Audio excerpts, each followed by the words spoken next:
Now, we did speak to another candidate this morning, Florida Governor Ron DeSantis, moments ago from Davenport, Iowa. Here's our interview. Governor, welcome back to Fox News Sunday. I want to get to policy, but let's start with what you got to get through, the roadmap to get you to the place where you can set policy. We've got a new poll out this morning from the Des Moines Register that has you in third place.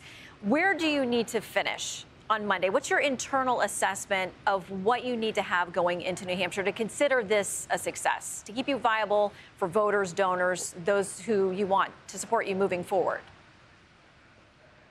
Well, we've got a great path going forward. We're going to do well on Monday. We've got an unbelievable organization. We've got large numbers of Iowans that have committed to caucus for us that are going to show up. You know, they just kind of roll their eyes at these polls because the idea that you're going to be able to poll a caucus, much less a caucus in -20, good luck doing that. And so we've worked very hard over the last 6 months to go to all 99 counties, to build the organization, to get people at their doors committed. And so we're looking forward to it. We've done it the right way. And historically, when you have the energy on the ground, which we do, when you've gone to all 99 counties, when you have the organization, you know, that's what you need to do well in a caucus, but particularly in these conditions, because there's going to be every excuse in the world for someone to say, you know what, maybe I'm not going. Our folks are motivated. They're going. They're on a mission. We've got people, Shannon, from all over the country that have come to, in the middle of a blizzard, to Iowa just to make phone calls for us, to knock on doors and tell Iowans why they want to see me be the Republican candidate, the next president. And so what's on the ground is special for us, and we're going to bring it all the way in for Monday. It's going to be good.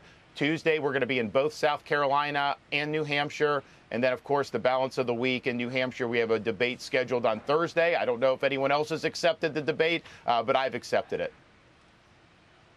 Do you need to finish second here in Iowa?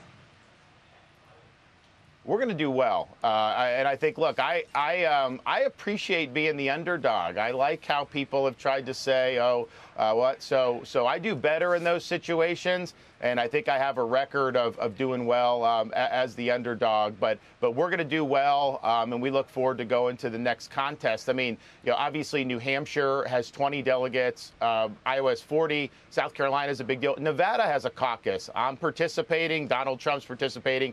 Nikki Haley's not even participating in that show. She'll win 0 delegates in Nevada.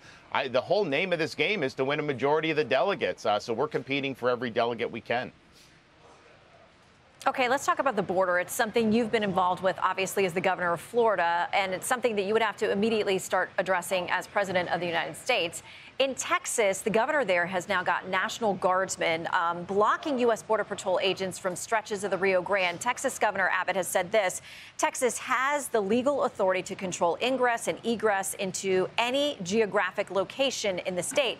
Overnight, there was word that 3 people reportedly drowned there, and the federal authorities say they were blocked from state officials from helping. Texas authorities say it happened on the Mexican side of the river. They did go out to look and assist. They didn't see anybody in trouble, but it exacerbates and highlights tensions there at the border.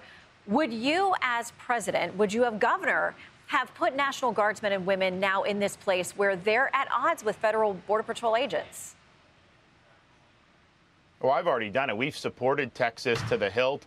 I think they have every right to defend their border. But here's the great thing about this with me being president, Shannon. It's not going to be an issue because I am going to empower states and localities to enforce federal immigration law. We have this crazy thing where somehow the federal government says it's their sole province to enforce immigration law under the supremacy clause of the Constitution, yet they say states can't enforce it and be faithful to the law because the federal government doesn't want to enforce the law. It makes no sense. We're going to have all hands on deck. I've worked with border sheriffs just as governor of Florida in places like Arizona and Texas.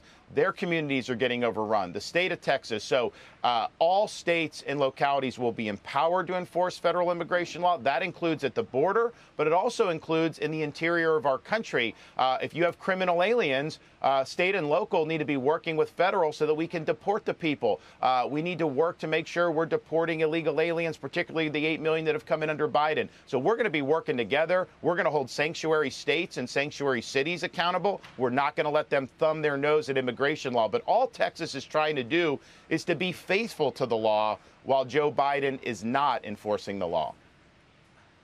Well, Governor, you know that the Supreme Court, when Arizona considered this years ago, did note that the feds have supremacy when it comes to immigration issues. And I know that there's going to be some back and forth. Maybe this ends up back there at the Supreme Court, but they've been clear on that. In the meantime, on the border issue, you were critical yesterday. You said you're sick of Republicans. You see what they're doing right now in Washington with the senators doing some border agreement, which is basically caving on everything to the Democrats.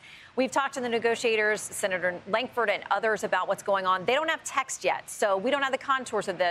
What's your criticism of what we do know about what's coming together, and how in the world would you as president put together something that could pass this Senate and also the House, which has a very different vision and a very small GOP majority for getting something done on the border?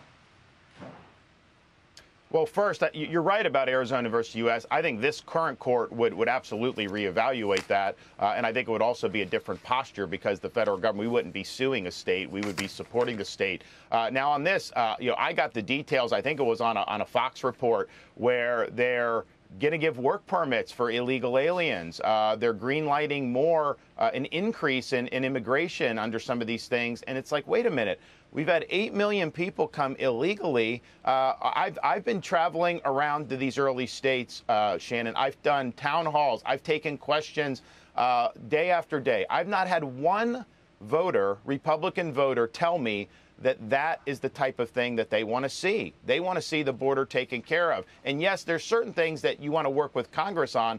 A lot of what can be done through the executive branch with somebody that wants to be faithful to executing on the border. But to do a quasi-amnesty to essentially green light pretty much large numbers of people coming in as if that's going to be something we're just going to accept, putting more money in to process illegal aliens, that is not the way you're going to stop this border crisis.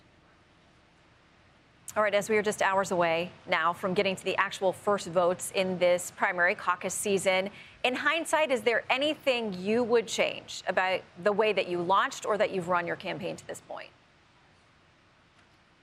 I'll tell you, we've worked harder than anybody. I think if you look at what we've done, just look over the last couple months. I mean, we've been everywhere doing town halls in the early states, getting endorsed by people like Governor Reynolds, winning these debates, not just in the Republicans, but even against a Democrat like Gavin Newsom. So we've been working hard. We've been doing a great job. I think Monday is going to be the pivot point where now that people start to actually vote, I think it's going to really help change the landscape in terms of some of the narratives that have been there. But there's not been a candidate that's worked harder. There's not been a candidate that's put in more work. And I think particularly here in Iowa, Iowans notice that. Iowans care about it. You're not entitled to be nominated. You don't just swoop in and get coronated. You got to earn it, and we've earned it. Well, stay warm. We'll see you out there over the next 24 hours as this finally gets to the votes. Governor, thank you. Thank you.